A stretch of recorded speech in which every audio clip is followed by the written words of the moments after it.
ప్రతి సంవత్సరం September 15న engineers డేగా జరుపుకుంటాం.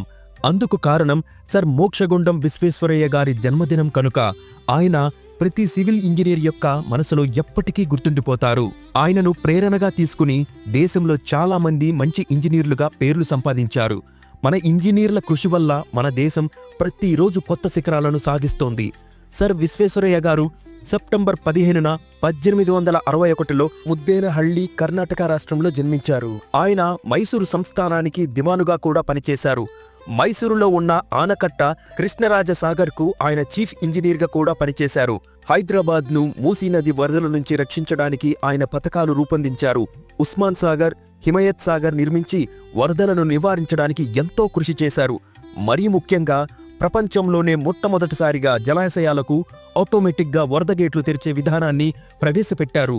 ఆయన ప్రజలకు చేసిన సేవలకు గాను బ్రిటిష్ ప్రభుత్వం knight commander of the order of Indian empire అనే బిరుదును ఇచ్చింది.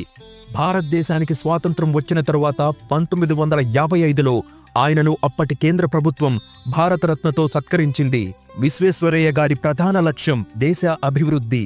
సర్ విశ్వేశ్వరయ్య గారు ఒక మెకానిక్, ఒక ఇన్నోవేటర్, ఒక దేశభక్తుడు, ఒక ఇంజనీర్, ఇలా చెప్పుకుంటూ పోతే ఆయన గురించి ఎంతో ఉంది. ఆయన ప్రతి ఇంజనీరింగ్ ప్రాజెక్టులో నైపుణ్యం, సమగ్రత మరియు దేశ సేవ చూపించారు. ఆయన పట్ల మన గౌరవం ప్రతి ఇంజనీర్ జీవితానికి ఒక ప్రేరణగా నిలుస్తుంది. ఈ ఇంజనీర్స్ డే మనం సర్ మోక్షగుండం విశ్వేశ్వరయ్య గారి జీవిత కథ, స్ఫూర్తి మరియు సేవను గుర్తు చేసుకుంటూ మన జీవితాల్లోనూ నైపుణ్యం, సమగ్రత మరియు దేశభక్తిని అనుసరించుదాం. ధన్యవాదాలు.